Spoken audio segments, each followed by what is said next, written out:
오늘 주신 하나님의 말씀은 사도행전 21장 1절부터 14절까지 말씀입니다. 사도행전 21장 1절부터 14절까지 제가 한 절 여러분이 다음 절 교독하는 방식으로 읽겠습니다. 우리가 저희를 작별하고 행선하여 바로 고스로 가서 이튿날 로도에 이르러 거기서부터 바다라로 가서 구브로를 바라보고 이를 왼편에 두고 수리아로 행선하여 두로에서 상륙하니 거기서 배가 짐을 풀려 함이러라.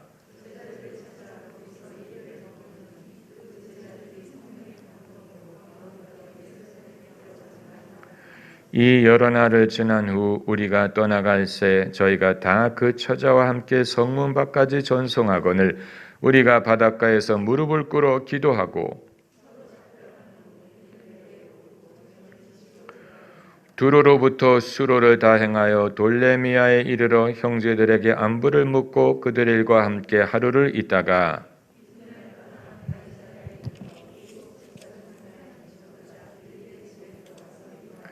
그에게 딸 넷이 있으니 처녀로 예언하는 자라.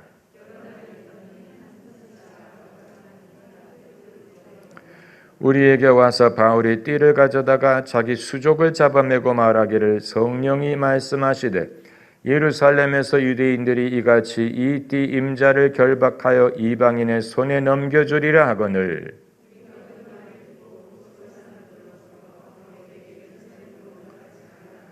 바울이 대답하되 너희가 어찌하여 울어 내 마음을 상하게 하느냐? 나는 주 예수의 이름을 위하여 결박받을 뿐 아니라 예루살렘에서 죽을 것도 각오하였노라 하니 우리가 주의 뜻대로 이루어지이다 하고 그쳤노라. 아멘. 초대교회 성도들에게 우리가 배워야 할 것 중에 하나는 그들은 성령의 감동을 받을 수 있었다는 것입니다. 성령의 감동이 뭔지를 알고 있었습니다. 오늘 본문에 바울이 예루살렘으로 가면서 여러 사람들을 만나지 않습니까? 그 중에는 이름을 거명하는 사람도 있고 이름을 거명하지 않는 사람들도 있지만 이름을 거명하지 않는 제자들이 성령의 감동을 받아서 사도인 베드로에게 권할 수 있는 영적인 담대함이 있었다고 했습니다. 아마 대한민국에서는 당회장 목사, 담임 목사, 사도, 위대한 부흥사에게 이렇게 아무 제자나 자기가 성령의 감동을 받았다고 말할 수 있는 그런 문화가 아닐 수도 있습니다. 이것이 그만큼 하나님이 우리에게 은혜를 많이 주시건만 우리가 그 은혜를 제대로 사용할 만한 여러 가지 문화적인 정서적인 준비가 되어 있지 않았다는 것을 보여주는 것일 수도 있습니다. 과거에 이 오럴 로버츠 목사님이 이 부흥사 또 대학교 총장으로 활동을 할 때 그 대학에 다니던 젊은 학생 케네스 코플란드가 젊은 나이에 이미 선지자였어요. 그래가지고 오럴 로버츠 목사님이 완전히 스승이요, 선생이요, 대학교 총장이요, 부흥사가 아닙니까? 그런데 그분에게 찾아가서 그 오럴 로버츠 목사님이 갖고 있었던 개인적인 염려에 대해서 하나님이 주시는 말씀을 예언으로 전했다라는 그런 예화를 들은 적이 있는데 우리나라 같으면 전혀 상상할 수 없는 일이에요. 우리나라는 위에 있는 사람에게 진언을 할 수 없는 나라입니다. 조선시대에만 그랬던 것이 아니고 지금도 마찬가지. 우리나라가 이 권위주의 문화를 깨뜨리기 위해 여러 가지 방법을 강구를 하는 것 같지만 보수나 진보나 이 권위주의적인 건 마찬가지 보수나 진보나 윗사람이 자기 뜻을 고집하고 그리고 거기에 동의하지 않는 사람에 대해서 싫어하고 미워하고 박해하고 해를 주려고 하고, 그건 보수나 진보나 마찬가지예요. 진보가 보수와 달리 자체적으로 갖고 있었던 어떤 장점이 있다면 그들은 좀 더 공의를 추구하고 좀 더 공평함을 추구하고 도덕성이 뛰어나다라는 면이 아닙니까? 반대로 보수가 진보가 갖지 못한 보수가 갖고 있는 것은 그들은 좀 더 이 효율성이 있고 또 실용주의적이고 문제를 해결할 수 있는 능력이 있고 이런 장단점이 있다고 하는데, 그러나 이 시대의 보수는 별로 그렇게 유능한 것 같지 않고, 그리고 이 시대의 진보는 별로 의로워 보이지 않아요. 진보는 진보답지 않고 보수는 보수답지 않아요. 이 모든 것은 정치를 하기 위해 사람들이 사용하는 브랜드인 것뿐입니다. 이 브랜드가 진짜인 줄로 믿고 그들을 지지하는 국민들이 불쌍한 거예요. 이 브랜드가 진짜일 줄로 알고, 저 사람은 저런 브랜드에 속했으니까 저런 브랜드를 말하니까 그런 모양이지라고 믿고 지지하는 유권자들이 불쌍한 것입니다. 이제 정치는 정치를 위한 정치가 되어버렸죠. 정치의 목적이 무엇이냐? 정치학에서 제일 먼저 말하는 정치의 목적은 무엇이냐? 정권을 잡는 게 목적이에요. 그게 우선적인 목적이에요. 그걸 하기 위해 정치를 하는 것, 정권을 잡기 위한 것입니다. 그렇기 때문에 보수의 목적도 정권을 잡는 데에 있고 진보의 목적도 정권을 잡는 데에 있어요. 정권을 잡기 위해서는 거짓말을 마다하지 않아요. 정권을 잡을 수 있다면 불의를 마다하지 않아요. 민주주의의 맹점이 거기에 있습니다.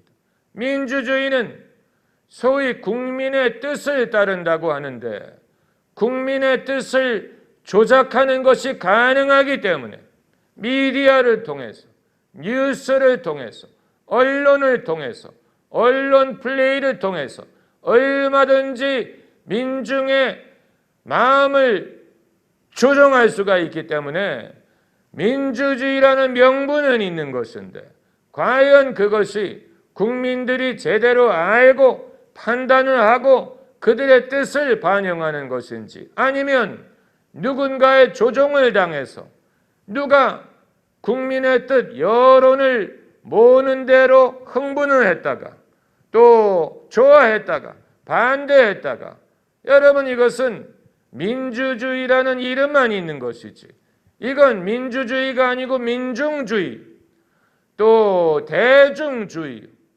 여론주의, 여론몰이에 의한 것입니다.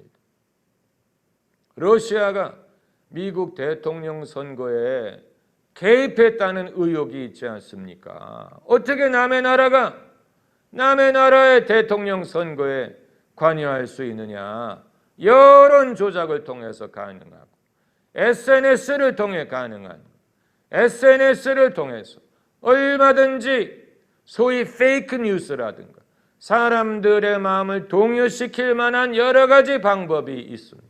남의 나라가 서로 적대적인 관계에 있는 나라의 정치를 그런 식으로 관여할 수 있다는 말은, 남의 나라가 그렇게 할 수 있다면 우리 같은 민족은 오죽하겠습니까? 얼마나 그것이 가능하다는 얘기예요.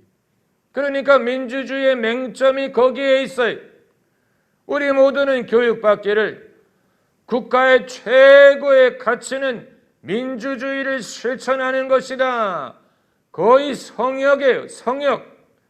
하나님처럼 거룩한 것이 민주주의. 민주주의를 말하면 아무도 거기에 대해서 반론을 제기하지 못합니다. 성역이에요. 성역.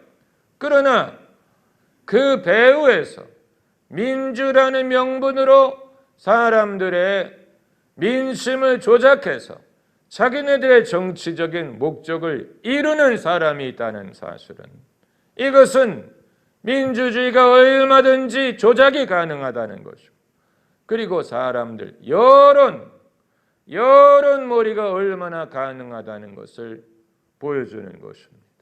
여러분, 정치 구단들의 그들의 능수능란함을 우리가 없인 여겨서는 안 됩니다. 정치 구단들이 있어요. 그들은 어떤 사건을 터뜨리고 어떤 뉴스를 터뜨리고 어떤 정책을 채택하면 국민의 여론이 손바닥 뒤집듯이 바뀔 수 있다는 사실을 알아요. 그러니까 그런 식으로 민심이 수시로 뒤바뀌면서 그런 식으로 자기들의 뜻을 국가가 반영하다고 생각을 하는 국민들도 불쌍한 것이고 지혜롭지 못한 것입니다. 그럼 민주주의에 대안이 있습니까? 대안이 없기 때문에 더 문제가 큰 것입니다. 이제 와서 우리가 소수에 의한 정치라든가 무슨 왕에 의한 정치라든가 이런 것으로 돌아갈 수 없죠. 불가능해. 이제는 불가능해. 그렇게 할 수 없어요. 그렇기 때문에 막다른 골목에 도달한 것입니다.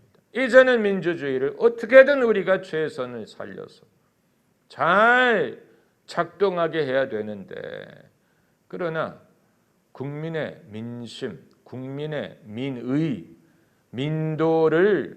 국민의 민도를 반영하는 것이기 때문에 우리가 지혜로워져서 여론이라든가 언론 플레이에 좌우되지 않고 올바로 판단할 수 있는 능력을 갖게 된다면 모를까.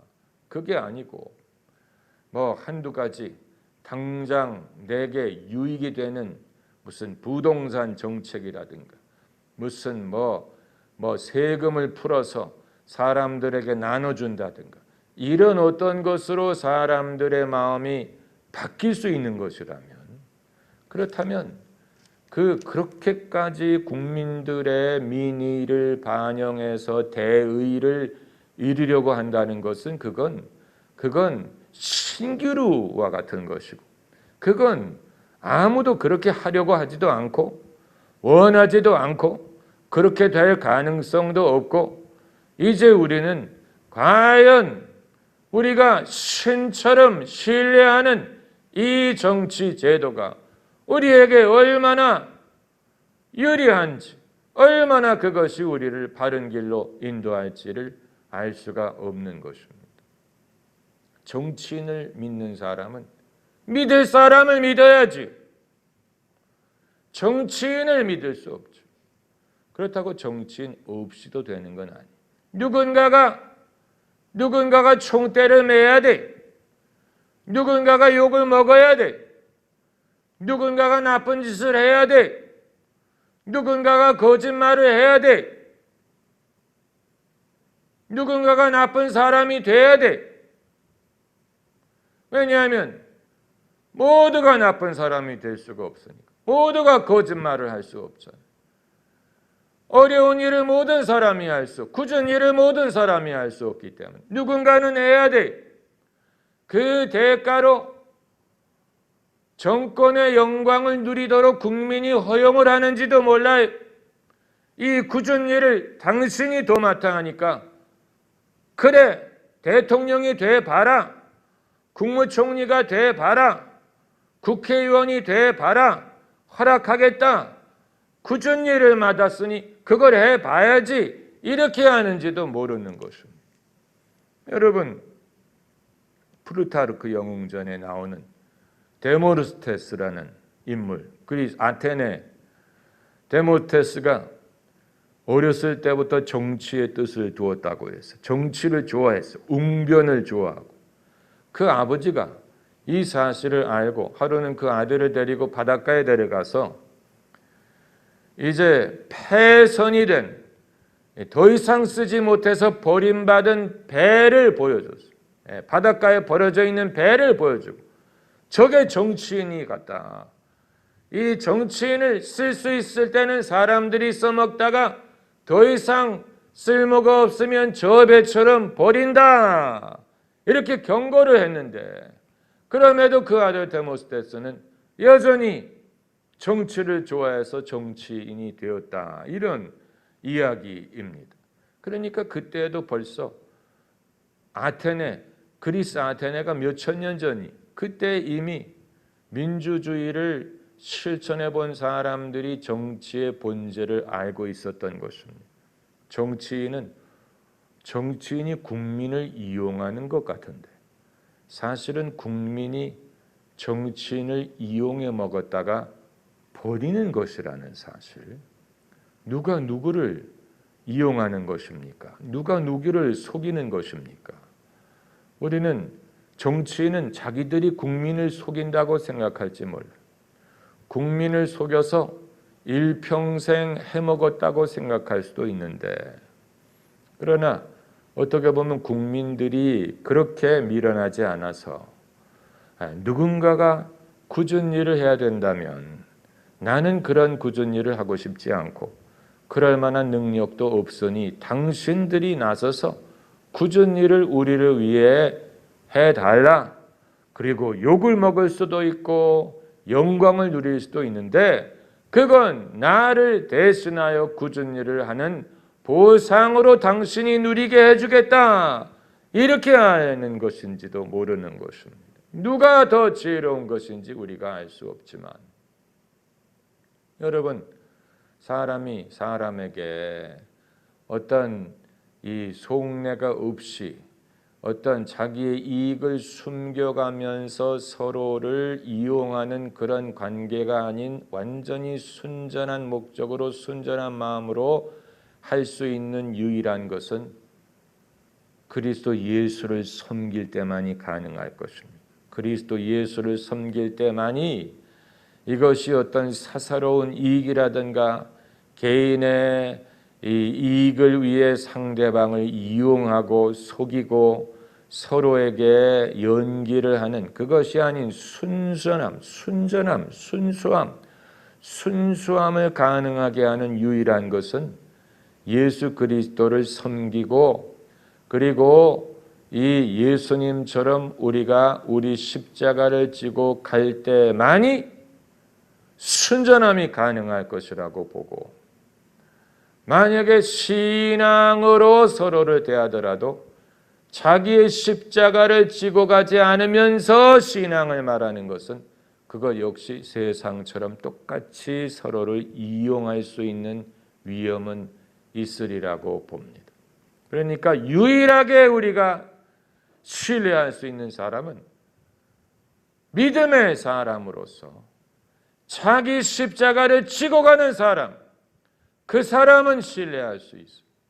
반대로 믿음을 입만 열면 믿음을 말하지만 자기 십자가를 지지 않는 사람, 그 사람은 신뢰할 수 없어요.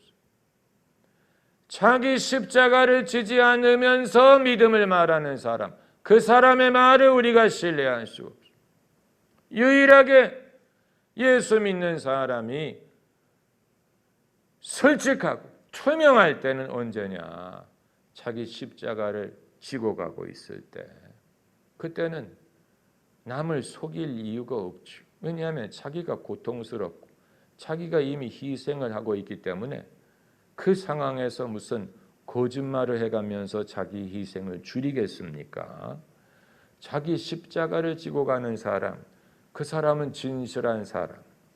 자기 십자가를 질 줄 아는 사람은 그 사람은 우리가 신뢰할 수 있는 사람. 그 이외에는 십자가를 지지 않으면서 입만 열면 하나님을 말하는 사람은 자칫하면 제 3계명을 어기는 것일 수도 있습니다. 하나님의 이름을 망령되이 일컫지 말라. 그 말씀. 하나님의 이름을 망령되이 일컫지 말라라는 말이 무엇을 뜻하는지 우리가 잘 모르죠. 맹세하지 말라는 뜻일까? 하나님의 이름을 망령 무슨 욕하는 데 쓰지 말라는 뜻일까? 하나님이 욕하지 말라고 그 계명을 주셨겠어요? 하나님이 얼마나 할 일이 없으면 욕하지 말라고 그런 계명을 주셨겠어요. 그보다 더 깊은 뜻이 있죠. 사람들이 전혀 불필요한 상황에서 하나님의 이름을 인용하는 것은 수상한 것이죠. 저 사람이 그냥 예면 예, 아니오면 아니오로 말하면 되는데 왜 하나님의 이름을 갑자기 거명을 하냐? 왜 하나님이 이렇게 하셨다. 하나님이 인도. 왜 물어보지도 않았는데 하나님의 이름을 저렇게 쉽게 말할까? 수상한 것입니다. 수상한 것입니다. 그냥 자기의 말로는 사람을 설득할 수 있으리라고 생각하지 않기 때문에 남을 설득하기 위해 자기의 말을 더 받아들이게 하기 위해 하나님의 이름을 이용하는 것이라면 그건 하나님의 이름을 망령되이 일컫는 것이 되는 것입니다. 그러니까 신앙인들이 더 조심해야 되는 부분이 거기 있어요. 신앙인들이 서로 나의 믿음을 말할 때 예면 예, 아니면 아니오로 말하면 돼. 말이 길면 길어질수록 이상한 거예요.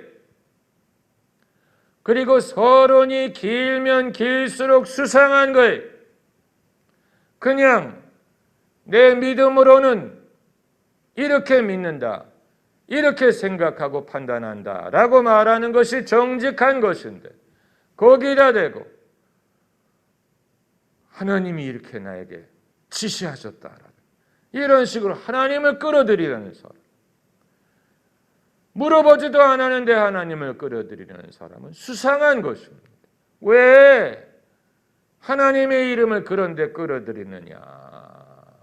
과연 그렇다면 그게 사실이냐? 정말로 하나님이 당신에게 그렇게 말씀하셨느냐? 그걸 보장할 수 있느냐? 보장할 수 있는 것이 아니라면 성도들이 서로 대화할 때 설령 나는 이것이 하나님의 뜻이라고 믿을지라도 그 말씀의 내용으로 승부를 해야지. 내용으로 승부할 자신이 없기 때문에 하나님의 이름을 들먹이게 되면 그건 내 말을 하기 위해 하나님의 이름을 이용하는 것이 되는 거예요. 내 말을 하면서 하나님의 말씀인 것처럼 말하는 것이 되는 거죠. 그렇기 때문에 설령 하나님이 주신 말씀이라고 내가 믿을지라도 그걸 전할 때 항상 운을 띄어야 됩니다. 실수할 수 있는 가능성을 염두에 둬야 됩니다. 나는 이것이 하나님이 주신 것이라고 믿지만 그렇다고 내가 100% 보장할 수 있는 것이 아니라면 거기에 이 주의사항을 포함을 시켜야 돼. 내가 이런 감동을 받았다. 내게 주신 감동인 것 같다. 그러나 한번 들어보고 당신이 판단을 해봐라. 이런 말씀을 내게 주신 것이라고 나는 믿는다. 이렇게 걸러가면서 말하는 것이 낫지. 그게 아니고 주님이 말씀하셨는데요. 그때부터는 이제 내가 하는 말에 있어서 100% 책임을 져야 돼. 거기는 뒤로 물러설 수 없습니다. 하나님이 나에게 말씀하셨는데요. 그때부터는 내 입에서 나오는 말을 100% 책임져요. 아주 그렇게까지 말을 한다고 상대방이 그것을 더 믿는다는 보장이 없어요. 그 안에 듣는 사람의 마음속에 성령이 계시기 때문에 만일 내가 전하는 말이 정말로 성령으로 말미암는 말씀이라면 듣는 사람의 심령에서 성령이 증거하실 것입니다. 그렇지 않는 상황에서 내가 아무리 성령이 내게 주신 말씀이라고 주장을 한들 그 사람이 그것을 그 말을 했다고 믿으리라는 보장이 없어요. 그리고 오히려 서로 이제 불편해지는 거예요. 불편해지는 거예요. 듣는 사람은 듣는 사람대로 저 사람이 이게 하나님이 주신 말씀이라고 하는 말에 대하여 내가 받아들이지 않으면 내가 마치 불경한 것처럼 느끼기 때문에 불편한 것이고, 그리고 이 저 사람이 저렇게 하나님의 말씀이라고 말을 했는데 만약에 하나님의 말씀이 아니라면 저 사람은 잘못된 말을 전하는 것이 되기 때문에 나도 불편하고 저쪽도 불편하게 되는, 서로가 불편한 상황이 되는. 그러니까 우리가 당연히 하나님의 인도를 바라고 구하지만 하나님의 인도가 반드시 어떤 내가 정한 룰대로 그런 식으로 내 편의대로 오리라고 생각할 수 없습니다. 그런 식으로 하나님이 인도하시리라고 우리가 생각하는 것은 그건 맹랑한 것입니다. 과연 천지를 지으신 하나님이 인간과 그런 식으로 어떤 대화를 주고받듯이, 문자를 주고받듯이, 카톡을 주고받듯이 우리와 당신의 뜻을 주고받으시는 그런 방법을 취할까에 대해서는 우리가 깊이 생각을 해볼 필요가 있어요. 그런 식으로 우리의 생각이 쏠려가는 것을 우리가 경계해야 됩니다. 경계해야 돼. 왜냐하면 만약에 내가 실수를 하는 것이라면 이것은 내 신앙이 엄청나게 후퇴하게 하는 것입니다. 내 신앙이 엄청나게 후퇴하는 것입니다. 그렇기 때문에 이건 내가 하나님을 의심하는 것이 아니고 내 자신을 경계하는, 내 자신이 과연 하나님의 음성을 얼마나 들을 수 있는지에 대해서 경계하는 것입니다. 그걸 우리가 맹신할 수 없어요. 맹신해서는 안 돼. 실족할 수 있고 내가 실족하고 남을 실족하게 할 수 있어. 아주 중요한 것입니다. 왜냐하면 오늘 본문에 난다 긴다 하는 선지자들이 등장을, 선지자들이 많이 나와요. 이름을 알 수 없는 제자들이 성령의 감동을 받아 바울에게 예루살렘으로 가지 말라 만류하고, 빌립의 내 딸이 등장. 빌립도 신령한 사람이었는데 내 딸도 신령했어요. 내 딸이 다 선지자라고 했어요.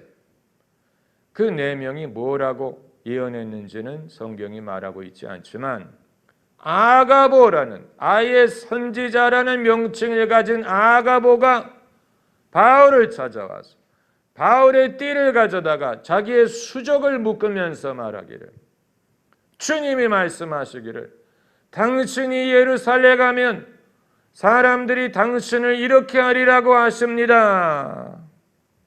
난다 긴다 하는 선지자들이 다 예언을 했어요. 하나같이 예루살렘으로 가지 말라 하는 그런 예언. 그런데 바울은 이미 그 사실을 알고 있었고 알지만 가기를 원했어. 여기에서 이제 의인은 예언으로 사는 게 아니고 믿음으로 사는 원리를 보여줍니다. 바울이 예언에 좌우되지 않았어. 자신의 믿음을 쫓아 행했어. 그러니까 예언은 도대체 무엇이고 어떤 역할을 하느냐를 생각하게 하는 것입니다. 분명히 성령이 그렇게 예언하게 하신 거예요. 바울이 예루살렘에 가면 수족을 묶이고 고난을 당한다. 성령이 그렇게 예언하게 하셨어요. 그러나 바울은 그걸 이미 알고 있지만 가고자 했어요. 그 뜻을 꺾지 못했어요. 자기의 믿음으로 예루살렘으로 가기를 작정한 거예요. 그렇다면 성령이 예루살렘에서 일어날 일을 미리 알게 하신 목적이 무엇이냐, 예언의 목적이 무엇이냐 하는 질문을 갖게 되는 거죠. 그러니까 예언이 반드시 하나님의 뜻을 알게 할 목적이 아니라는 가능성을 보여줍니다. 만약에 예언의 목적이 하나님의 뜻을 알게 하는 것이라면, 이들이 가지 말라고 예언을 했으면 그게 하나님의 뜻이죠. 가면 안 돼. 그러나 만일 예언의 목적이 그게 반드시 하나님의 뜻을 알리기 위한 것이 아니고 우리가 알지 못하는 미래의 일을 경고하고 보여주기 위한 것이라면 예언이 반드시 하나님이 내게 주시는 말씀이요 뜻이라고 해석할 수 없는 것입니다. 무슨 말인지 아시겠어요? 저도 본문을 준비하면서 처음 깨닫게 된 거예요. 여러분도 듣지 못하셨을 거예요. 예언은 무조건 하나님의 뜻이라고 여러분 생각하셨을 거예요. 예언을 들으면 그대로 순종해야 된다고 생각하셨을 거예요. 그런데 바울은 들은 예언대로 순종하지 않았어요.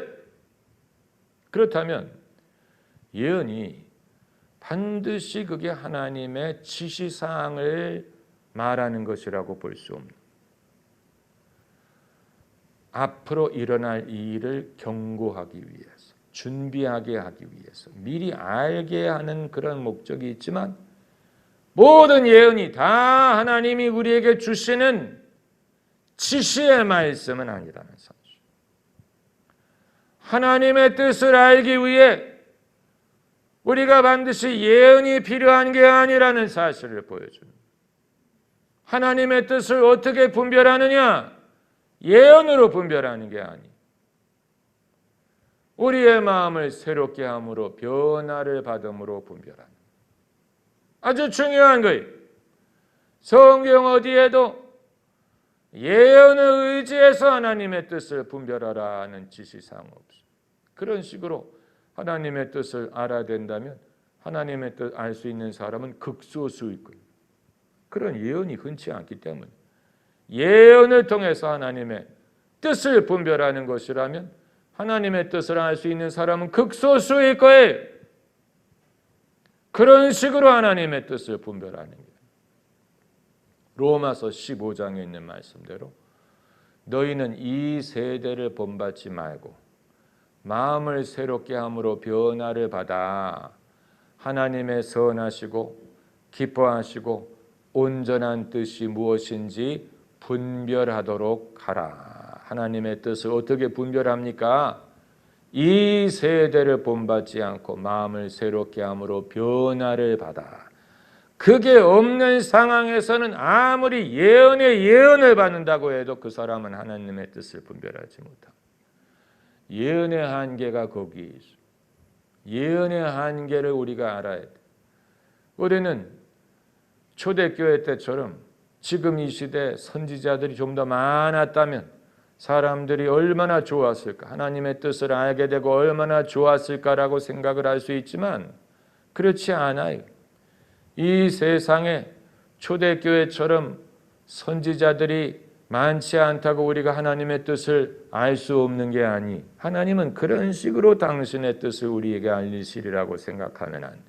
하나님의 뜻은 마치 어떤 알기 위해 우리에게 기술이 필요한 게 아니, 어떤 그 노하우가 있어서 하나님의 뜻을 분별할 수 있는 어떤 노하우가 있어가지고 그게 있으면 분별할 수 있는 지름길, 어떤 이 참고서, 이런 것이 있어서 하나님의 뜻을 분별하게 하는 게 아니. 그렇다면 참고서가 있는 사람이 없는 사람보다 유익하게, 학원을 가는 학생이 안 가는 학생보다 유익한 것처럼 학원에서 미리 선행 학습을 한 사람이 유익하게, 그렇지 않아요.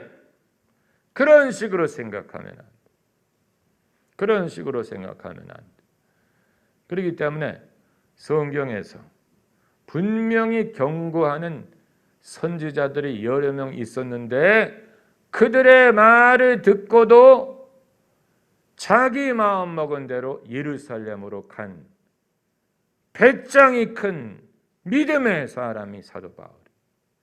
배짱이 큰, 그러니까 하나님의 뜻을 이루는 것은 예언으로 말미암는 게 아니고 배짱으로 말미암는다는 뜻이에요. 믿음으로 말미암는 배짱. 이 선지자들이 바울을 만류하지 못했어요. 바울은 예언으로 말미암아 살지 않고 믿음으로 말미암아 살았어요. 여기에는 차이가 있어요. 차이가 있어요. 하나님의 뜻을 우리가 어떤 쉬운 방법으로 누가 예언을 해주면, 제가 이 싱가포르에서 온 이 형제님과 한번 대화를 한 적이 있는데, 그분이 이제 저보고 어떻게 목사가 됐냐, 어떻게 목사의 길을 가게 됐느냐라고 물어봐요. 누가 당신에게 손을 얹고 예언을 해줘서 목사의 길을 가게 됐느냐. 그 말을 듣고 참 믿음의 깊이가 얕다. 어떻게 내 평생의 운명을 좌우하는 일을 어떤 사람이 나에게 손을 얹고 예언해 준 그 한 가지 예언으로 결정을 한다고 생각을 할까? 그렇잖아요. 우리 인생의 그 중요한 결정을 누가 예언 기도해 준 거 한마디 듣고 결정하겠어요? 그건 우리가 하나님의 뜻을 알기가 얼마나 어려우면 그렇게 한다니. 그건 바람직한 방법이 아니, 그건 아주 위험한, 무책임한 방법. 그런 식으로 자신의 갈 길을 누가 한번 예언해 줬다고 발견한다. 그렇게 되는 게 아니. 예언은 설령 예언을 하게 하시더라도 이미 여러 가지 방법으로 보여주신 것을 확증하기 위해 주실 수는 있어요. 예언이 확증할 목적으로 주실 수는 있어요. 그러나 예언 그 자체, 그 하나만으로 하나님의 뜻을 알고 그것을 따라가게 하는 건 굉장히 위험한 거예요. 그리고 그것은 우리에게 우리의 믿음에 도움이 되지 않습니다. 우리의 믿음을 키울 기회를 얻지 못합니다. 그냥 누가 하라는 대로 하게 되면 내가 언제 믿음을 갖고 내가 스스로 하나님의 음성을 듣고 확신하고 내가 스스로 하나님의 뜻을 발견하고 거기에 대해서 내가 믿음을 키워가고 그걸 감당할 만한 사람이 돼서 순종을 하는 그 모든 과정이 있어야 그것이 나에게 유익한 것인데, 그걸 다 건너뛰고 누가 쉽게 영통한 사람이 예언 한번 해줘가지고 그것으로 자신의 갈 길을 알게 된 그런 것이 아니. 여러분, 하나님은 그런 식으로 우리를 인도하시지 않아요. 성령의 은사를 그런 목적으로 있으리라고 생각하면 안 돼요.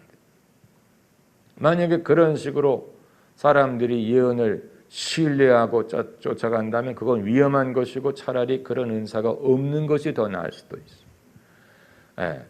그렇기 때문에 많이 거둔 자도 남지 않고 적게 거둔 자도 모자르지 않는다라는 원칙이 영적인데도 적용이 될 수 있어요. 뭔가를 많이 들었어, 뭔가를 많이 받았어, 뭔가 많이 받아. 근데 그 사람이 뭐가 많이 남느냐? 그렇지 않아요. 반대로 어떤 사람은 별로 거둔 게 없어요. 별로 받는 것도 없는 것 같아요. 그런데도 그 사람이 부족하지 않아요. 하나님의 공의와 지혜를 그런 데서 우리가 확신할 수 있는 것이죠. 여러분, 우리는 많으면 많을수록 좋으리라고 생각을 해요. 많으면 많을수록 좋죠. 저희 어머니가 제가 목회자의 길에 들어설 때부터 얼마나 주변 분들한테 기도를 많이 부탁을 했는지, 그래가지고 저한테 자랑하신, 너를 위해 기도하는 사람이 20명이에요. 누구누구와도 부탁을 했고, 그 사람이 기도를 해주는지 안 해주는지 어떻게 알아? 어떻게 알아? 기도해 달라고 해서 기도해 준다고 말을 한 것이 실제로 하는지 안 하는지 어떻게 알아? 기도해 주는 사람이 수십 명이래. 근데 하나도 그게 저한테 별로 믿어지지도 않고 별로 실감도 가. 우리 어머니 그냥 그걸로 당신이 위로를 삼으시는, 내가 아무개 전도사님한테 부탁하고 아무개 전도사님한테 부탁하고 아무개 전도사님이 널 위해서 날마다 기도해 주. 어떻게 알아? 그거? 어떻게 알아? 자기 일처럼 기도해 주지 어떻게 알아? 그렇죠. 누가 자기 일처럼 남을 위해서 기도합니다. 예? 여러분 남을 위해서 자기 일처럼 기도하세요. 의무적으로 할 수 있죠. 그러나 내 일처럼 간절히 기도하는 사람이 몇이나 되겠습니까?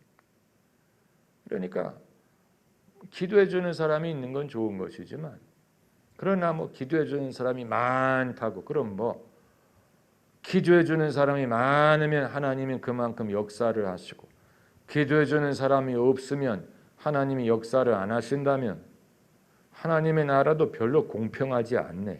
예? 하나님의 나라도 공평하지 않은 거. 로비스트가 많은 사람이 유리한 거예요. 하나님의 나라도 로비스트가 필요해. 하나님도 백이 필요한 거예요. 하나님에게 줄을 대주는 사람이 많으면 유익한 거. 그 하나님의 나라가 세상과 별로 다르지 않지요. 예? 그래야만 하나님이 들으신다면 그건 별로 유익한 게 아니에요. 우리가 세상의 원리를 가지고 하나님 나라를 생각을 하는 건, 예수님 십자가 옆에 있는 강도는 기도해 주는 사람이 몇 명이나 있었길래 그 마지막 순간에 구원을 받았다는 얘기. 나사로는 기도해 주는 사람이 몇 명이나 있었길래 아브라함의 품으로 갔다는 얘기입니까? 그렇잖아요. 네, 그 사람들이 과연 위에서 기도해 주는 사람이 많아서 무슨 복을 받은 것입니까? 그럼 위에서 기도해 주는 사람이 없는 사람은 아주 불행한 사람이게, 네? 기도해 주는 어머니가 없는 사람은 아주 뭐 버림받은 자식입니까? 그렇잖아요. 기도의 어머니가 없는 사람은 다 불행하겠네. 그것처럼 불공평한 게 어디 있어? 네, 천국에 가서 하나님 심판 자리에 가서, 하나님 저는 위에서 기도해 주는 어머니가 없었어요. 그래서 지옥에 왔어요. 저를 위해 기도해 주는 어머니가 있었다면 천국에 갔을 거예요. 하나님이 공평한 게 아니지요. 그렇잖아요. 그럼 기도해 주는 어머니 필요 없다는 말이냐? 그건 아니지만, 기도해 주는 어머니가 있어야만 무슨 하나님의 역사가 이루어지는 건 아니. 성경의 기도의 어머니는 뭐 한나 정도, 한나 정도. 누가 또 기도의 어머니가 있어서 그 덕을 봤을까? 모세가 어머니의 덕을 봤을까? 무슨 뭐 엘리야가 어머니의 덕을 봤을까? 다윗이 어머니의 덕을 봤을까요? 누가 어머니의 덕을 봤어? 어머니의 기도에 대한, 그러니까 우리가 너무 어머니의 기도, 아침 저녁 읽으시던 어머님의 성경책, 아버지는 성경책이 없어요. 뭐든지 어머니의 성경을 읽어도 어머니, 뭐 어머니 기도 못 잊어, 뭐 아버지 기도 말하는 사람 못 봤어요. 전부 다 어머니 기도 못 잊었어. 어머니 기도 못 잊어 나 집에 돌아간대. 예. 어머니가 필요하지요. 그러나 하나님의 역사가 어머니에 의해서 좌우되는 건 아니에요. 어머니의 로비에서 좌우되는 건 아니에요. 어머니의 로비를 예수님이 거부하셨어요. 요한과 야고보의 어머니가 로비했어요. 예수님, 당신의 나라 임하실 때 내 아들이 하나는 예수님 우편에, 하나는 좌편에 있게 해달라. 이게 어머니의 로비예요. 예수님이 거부하셨어요. 그건 내가 정할 수 있는 게 아니다. 내가 마실 자는 내가 마시겠느냐? 네. 야고보가 최초의 선교자가 된 이유가 아마 그건 것 같아요. 야고보가 최초의 선교자가 됐어요. 예수님의 잔을 마셨어요. 그러나 그 어머니가 그걸 알고 그걸 구한 것 같지는 않아. 다른 걸 기대했을 거야. 예수님 우편 좌편에 앉는 게 세상의 영광이라고 생각을 했을 거야. 그러나 예수님은 내가 구하는 것을 내가 알지 못한다 이렇게 말씀하셨죠. 그러니까 어머니의 기도가 필요 없다는 말을 하는 게 아니고 하나님 아버지께서 우주를 만드신 하나님 아버지께서 어머니의 기도를 필요로 하시는 건 아니라는 얘기를 말씀합니다. 어머니 없는 사람은 어떻게 하라고? 그렇잖아요. 고아와 고아들은 어떻게 하라고? 어머니가 이방인인 사람은 어떻게 하라고? 그렇잖아요. 각 사람은 자기의 믿음을 가져야 되고 자기의 믿음으로 살아야 돼요. 너무 소위 영빨이 있다는 사람들이 옆에서 하는 말에 좌우되면 아무것도 못해요. 바울이 이 성령의 감동으로 예루살렘 가는 걸 만류하는 모든 사람들의 말을 들었다면 아무것도 못했어요. 아무것도 못했어요. 바울은 그런 모든 것을 극복할 만한 배짱이 있는 사람이죠. 그래서 그가 말하기를 너희가 어찌하여 울어 내 마음을 상하게 하느냐. 나는 주 예수의 이름을 위하여 결박받을 뿐 아니라 예루살렘에서 죽을 것도 각오하였노라 하니 저가 권함을 받지 아니하므로 우리가 주의 뜻대로 이루어지이다 하고 그쳤노라. 그제서야 잔소리를 멈췄다니. 그제서야 이 사람은 진짜구나. 이 사람의 믿음이 확고하구나. 이 사람이 의지가 확고하구나 하고 그제서야 그친. 그제서야 이들이 마음을 하나로 모을 수 있었다는 말을 하는 것입니다. 성도들이 아무리 신령한 사람이라도 하나님의 인도하시는 바에 대하여 마음을 하나로 합치는 것이 이렇게 어렵다는 것을 보여줘요. 이렇게 어려워. 저마다 영빨이 있다고 하는 사람들이 가면 안 된다, 가면 당신이 붙잡힌다, 지방 방송이 그렇게 많았다고. 이들이 다 성령의 감동으로 하는데. 그런데 사도 바울이 역시 사도인 증거가 여기서 나타나요. 그가 왜 너희가 울면서 내 마음을 괴롭게 하느냐. 나는 이미 알고 있다. 남은 죽을 각오도 돼 있다. 이렇게 확실한 자신의 믿음을 보고 그제서야 하나님의 뜻대로 이루어지이다 하고 마음을 모을 수가 있었던 것입니다. 할렐루야. 기도하십시다.